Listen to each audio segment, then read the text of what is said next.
Sviatoslav II Iaroslavich or Sviatoslav II Yaroslavich, 1027, December 27, 1076 in Kiev, was Grand Prince of Kiev between 1073 and 1076. He was born as a younger son of Grand Prince Yaroslav the Wise.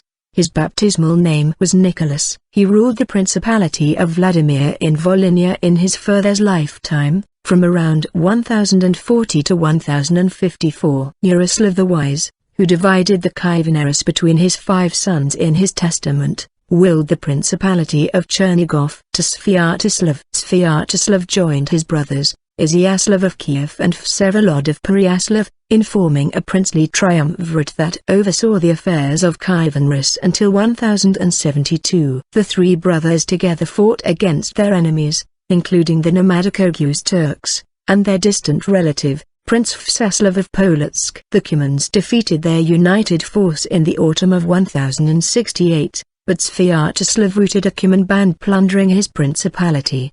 The triumvirate broke up when Sviatoslav, supported by his younger brother Vsevolod, dethroned and replaced their older brother Iziaslav in 1073. He commissioned the compilation of at least 2 miscellanies of theological works. Otherwise, his short reign was uneventful. Sviatoslav was the 4th son of Yaroslav the Wise, Grand Prince of Kiev, and his wife, Ingegerd of Sweden. He was born in 1027. The Lyubetsky Synodic, a list of the princes of Chernigov, which was completed in the monastery of St. Anthony in Lyubk, writes that his baptismal name was Nicholas.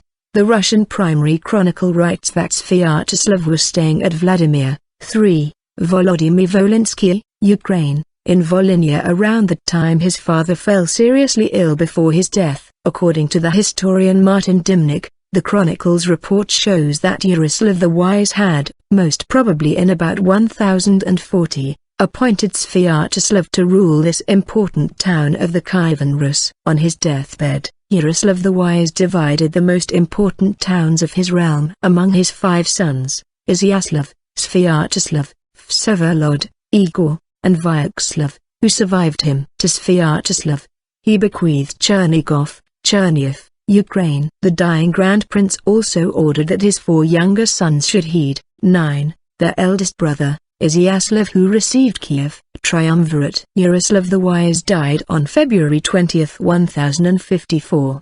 His 3 elder sons, Iziaslav of Kiev, Sviatoslav of Chernigov, and Vsevolod of Pereyaslav, decided to jointly govern the Kievan Rus. Historian Martin Dimnik writes that taking into account Sviatoslav's political and military skills, it is reasonable to assume that he was one of the main motivating forces, if not the actual architect, of many of the policies adopted by the 3 brothers. The triumvirate closely cooperated in the following years. In 1059 they liberated their uncle, Sviatoslav, whom their father had sent to prison around 1035. They made a joint expedition by horse and ship against the Turks or Oghuz Turks, according to the Russian primary chronicle, in 1060. On hearing of the arrival of the Rus forces, the Turks fled from their lands without resistance. In 1065 Sviatoslav led his troops against his nephew, Rostislav Vladimirovich, who had in the previous year expelled by force Sviatoslav's son, Gleb, from Tmutarakan. Upon Sviatoslav's arrival, Rostislav withdrew from this important center of his uncle's domains, but he reoccupied it after Sviatoslav had returned to Chernigov. A distant cousin of the triumvirate, Vseslav Pereyaslav, Prince of Polotsk, attacked Pskov in 1065. According to the Chronicle of Pskov, Vseslav Pereyaslav could not take this town, but he seized and plundered Novgorod, which had been ruled by Iziaslav of Kiev's son, Mstislav. In the next winter, Iziaslav, Sviatoslav and Vsevolod soon united their forces and set forth against Vseslav, though it was the dead of winter. According to the Russian primary chronicle, they routed Vseslav's army by the Nemiga River, near Minsk. On the 3rd of March 1066, Vseslav, who fled from the battlefield, agreed to enter into negotiations with the triumvirate, but they treacherously captured him at a meeting at Orshaw in early June. The Cumans, who had emerged as the dominant power of the Pontic steppes in the early 1060s, invaded the southern regions of Kievan Rus in 1068. The three brothers together marched against the invaders, but the Cumans routed them on the Alta River. From the battlefield, Sviatoslav withdrew to Chernigov and regrouped his troops. He returned to defeat the Cumans with a smaller force at the town of Snovsk on 1 November, thus enhancing his prestige among the populace. In the meantime, the townspeople of Kiev had dethroned and expelled Sviatoslav's brother, Iziaslav. Taking advantage of Iziaslav's absence, Sviatoslav sent his own son, Gleb, to Novgorod to rule the town. Iziaslav returned at the head of Polish reinforcements. The townspeople of Kiev sent messages to Sviatoslav and Vsevolod, imploring them to come to their father's city and defend it. According to the Russian primary chronicle, Sviatoslav and Vsevolod requested Iziaslav not to lead the Poles in attack upon Kiev,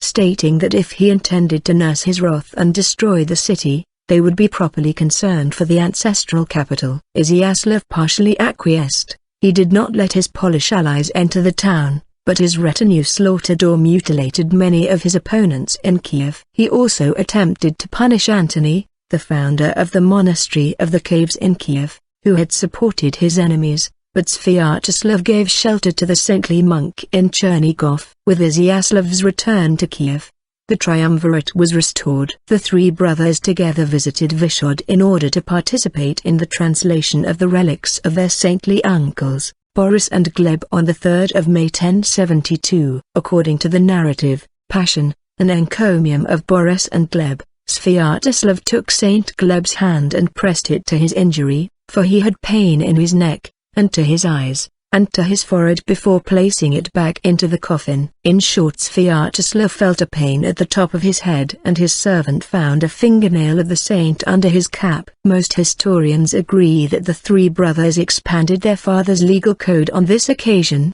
but the exact date is unknown. According to the Russian primary chronicle, the devil stirred up strife among the three brothers shortly after the canonization of Saints Boris and Gleb. Sviatoslav and Vsevolod united their forces and expelled Iziaslav from Kiev on the 22nd of March 1073.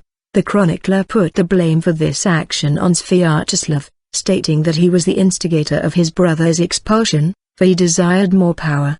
The chronicler also states that Sviatoslav has misled Vsevolod by asserting that Iziaslav was entering into an alliance with Vseslav Pereyaslav against them. Modern historians disagree about the motives of Sviatoslav's action. Franklin and Shepard write that he was driven by straightforward greed. Martin says that Sviatoslav, who seems to have suffered from a grave illness, wanted to secure his son's right to Kiev, which would have been lost if Sviatoslav had predeceased Iziaslav without having ruled the town. In fact, the Russian primary chronicle states that it was Sviatoslav who ruled in Kiev after the expulsion of Iziaslav. Initially, the head of the monastery of the caves, Fodosy, criticized Sviatoslav for usurping the throne. However, before his death in May 1074, he was reconciled with the Grand Prince, who supported the foundation of a stone church dedicated to the Mother of God in Kiev. Sviatoslav also supported the compilation of ecclesiastic works, two Zborniki or miscellanies,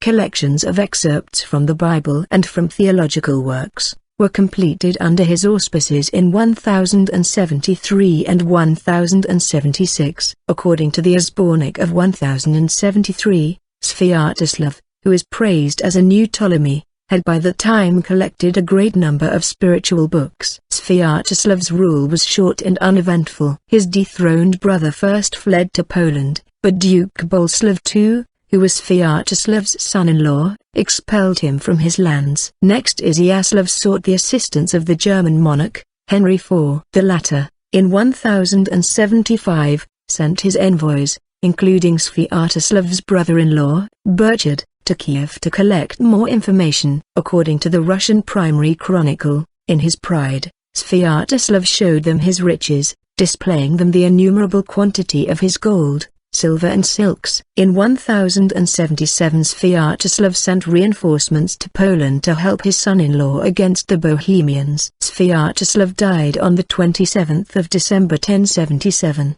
The Russian primary chronicle writes that the cutting of a saw caused his death. He was buried in the Holy Saviour Cathedral in Chernigov. Within a year, his elder brother Iziaslav was restored and Sviatoslav's sons lost most parts of his domains. Family. According to the Lyubetsky Synodic, Sviatoslav's wife was one Kilikia or Kilikia, Cecilia. On the other hand, German chroniclers write that his wife was Oda, a sister of Burchard, the provost of Trier, and she gave birth to one son. A portrait depicting Sviatoslav and his family in the Zbornik of 1073 shows that he had 5 sons and 4 of them were adults at the time their portrait was made. Based on these sources, it is obvious that Sviatoslav married twice. According to Dimnik, Sviatoslav married his first wife, Kilikia, between 1043 and 1047. Their first child seems to have been a daughter, Vseslava. Her eldest brother Gleb became Prince of Tarakan and later of Novgorod. The second son of Sviatoslav and Kilikia was Oleg,